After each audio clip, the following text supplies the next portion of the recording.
श्री गणेशाय नमः. मला आशा आहे की तुम्ही या कथेचा मागील भाग ऐकला असेल, ज्यामध्ये राजा बली 100 अश्वमेध यज्ञ करून इंद्रदेवाचे स्थान प्राप्त करू इच्छित होता. तर आजच्या फाल्गुन महिन्याच्या कथा प्रवासाला पुढे नेऊया. आजची फाल्गुन महिन्याची कथा सुरू करूया. विविध देवगण भगवान वामनाला वेगवेगळ्या वस्तू अर्पण करतात. त्यानंतर वामनदेव ऋषी कश्यप आणि माता अदिती यांना प्रणाम करून महातेजस्वी वामनदेव निघतात आणि ते महाबलशाली यजमान दैत्यराज बलीच्या यज्ञशाळेत पोहोचतात. त्यावेळी तेथे सर्व सुरेश्वर गण भगवान विष्णूंच्या महिमेचे गुणगान करत असतात. अनेक रूपे धारण करणारे देव तेथे त्या यज्ञशाळेत जाऊन सामवेदाच्या वाचनाचे गायन करू लागले. सामवेदाचे गायन केल्यानंतर ते म्हणू लागले, हे राजन, दैत्यराजा हिरण्यकश्यपूचा मुलगा प्रल्हाद होता. तो एक अतिशय शक्तिशाली, सर्व इंद्रियांचा स्वामी आणि विष्णूचा भक्त होता. त्याने दैत्यराजाच्या दरबारात अत्यंत शक्तिशाली भगवान नृसिंहदेवाला प्रकट केले होते. हे महापुरुषा, तुझे वडील त्याच प्रल्हादाचे पुत्र होते, जे या जगात विरेचन म्हणून प्रसिद्ध झाले. त्या महापुरुषाने स्वतःचे मस्तक देऊन इंद्राला संतुष्ट केले होते. हे राजा, तू त्याच महापुरुष विरेचनाचा पुत्र आहेस. तू तुझ्या यशाची खूप प्रसिद्धी पसरवली आहेस. तुझ्या कीर्तीचे महान स्तुती करतेही तुझ्या ज्योतीच्या प्रकाशात सर्व देवांना पतंगासारखे जाळून टाकतात. तू इंद्रावरही विजय मिळवला आहेस आणि यात कोणतीही शंका नाही. हे सुवर्ता, मी तुझ्या सर्व कथा ऐकल्या आहेत.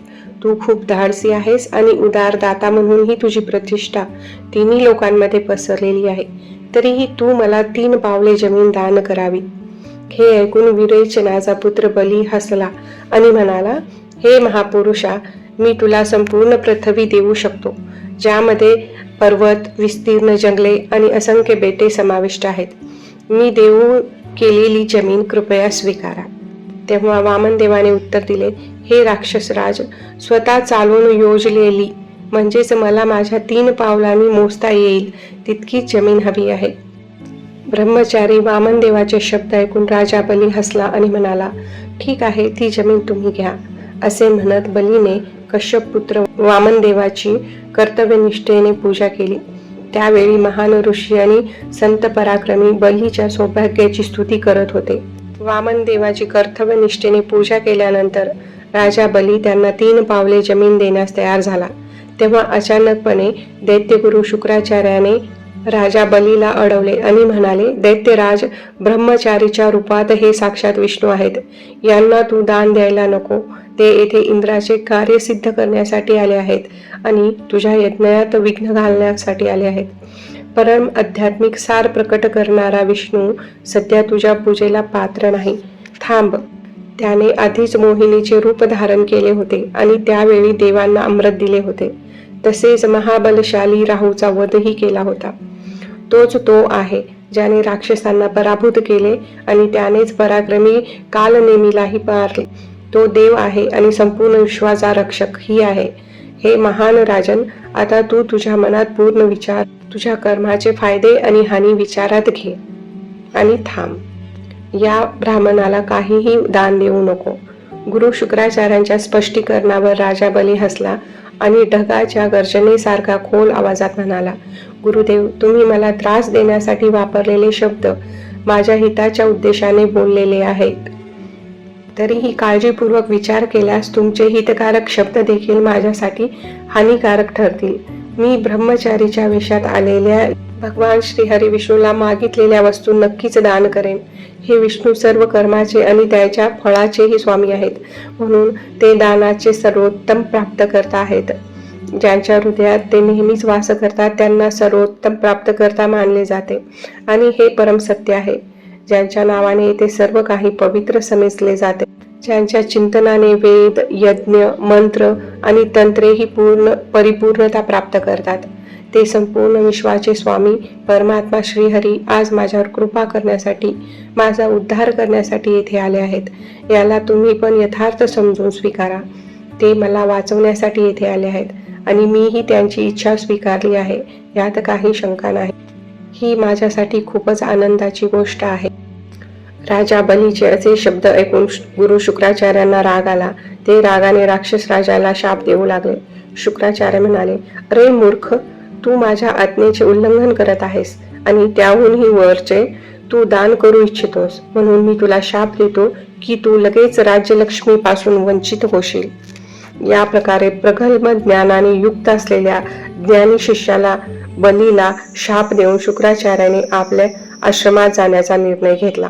ते तेथून निघून गेल्यानंतर विरेचनाचा पुत्र बली भगवान वामनाला नमस्कार करून भूमी अर्पण करण्याची तयारी करत होता.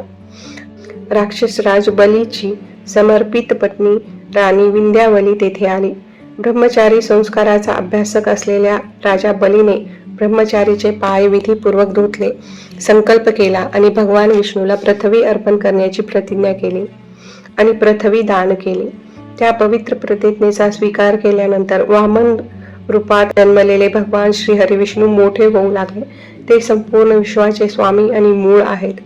त्यांनी एका पायाने संपूर्ण पृथ्वी मोजली, तर त्यांच्या दुसऱ्या पायाने वरील सर्व जग व्यापले. त्यांचे दुसरे पाऊल सत्यलोकात जाऊन थांबले. भगवान ब्रह्मदेवाने त्यांच्या कमंडलूच्या पाण्याने परमेश्वरांचे ते पाय धुतले.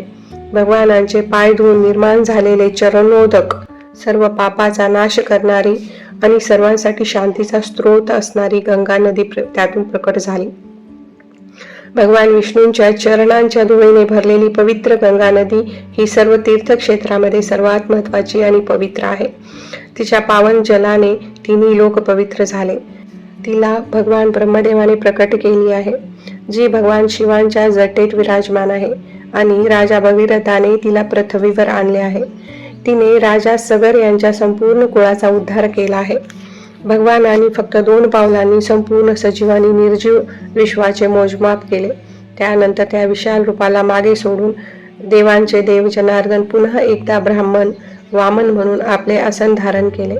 तेव्हा संपूर्ण ऋषी मुनी गंधर्व सिद्ध चारण यज्ञपती भगवान श्री हरिविष्णूंचे दर्शन घेण्यासाठी बलीच्या यज्ञशाळेत पोहोचले. ब्रह्मदेवानी तेथे येऊन श्री हरिविष्णूंचे स्तवन केले. सर्वांनी त्यांचे गुणगान केले. त्या क्षणी भगवान वामनाने हसत हसत बलीची पत्नी विंध्यावलीला विचारले, हे देवी, मला आज तुझ्या पतीकडून 3 पावले जमीन हवी आहे. मला ती आता कुठे मिळेल? कृपया या प्रश्नाचे उत्तर दे. विंध्यावली एक अतिशय धार्मिक स्त्री होती. तिला या घटनेचे अजिबातच आश्चर्य वाटले नाही. ती भगवान वामनांशी असे बोलू लागली, हे प्रभू, तुम्ही सर्व जगाचे स्वामी आहात. तुम्ही तुमच्या प्रचंड पावलांनी या तिन्ही जगाचे मोजमाप केले आहे. अशा प्रकारे संपूर्ण विश्व तुमच्याद्वारे व्यापलेले आहे. तुम्ही जगाचे रक्षण करता आहात.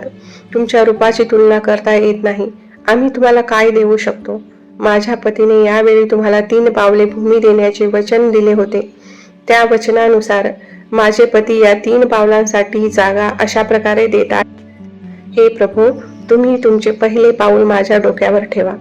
तुमचे दुसरे पाऊल माझ्या या मुलाच्या मस्तकावर ठेवा आणि हे जगदीशा, तुमचे तिसरे पाऊल माझ्या पतीच्या मस्तकावर ठेवा. हे केशवा, अशा प्रकारे मी तुम्हाला हे 3 पावले देईन. विंध्यावलीचे शब्द ऐकून भगवान विष्णू अत्यंत प्रसन्न झाले. मग ते राजा बलीशी गोड आवाजात बोल, हे बली, मी तुझ्यावर खूप प्रसन्न आहे. मी तुझ्यासाठी कोणते काम करू शकतो ते मला सांग. सर्व दात्यामध्ये तूच श्रेष्ठ आहेस. मी तुझे कल्याण करू इच्छितो. तुझ्या इच्छेनुसार वर माग. मी तुझ्या सर्व इच्छा पूर्ण करीन. असे म्हणत भगवान वामनाने विरेचनाचा मुलगा बलीला बंधनातून मुक्त केले आणि त्याला आलिंगन दिले. मग वक्तृत्वात कुशल असलेला राजा बली म्हणू लागला, हे प्रभू, तुम्हीच या संपूर्ण सजीवानी निर्जीव विश्वाला निर्माण केले आहे. म्हणून मला तुमच्या चरणाशिवाय दुसरे काहीही नको आहे. हे देवा, हे जनार्दना, तुमच्या चरण कमलाची माझी भक्ती सदैव राहो.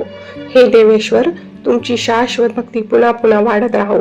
अशा प्रकारे बलीने प्रार्थना केल्यानंतर भगवान वामनदेव खूप आनंदित झाले आणि म्हणाले, हे राजा, तू तुझ्या नातेवाईक आणि मित्रांसह सुतल लोकात जा.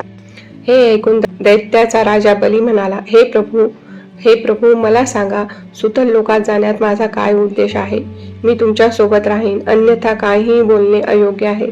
मग भगवान ऋषिकेश राजा बलीवर अत्यंत कृपा करत म्हणाले, राजा, मी नेहमीच तुझ्या जवळ असेन.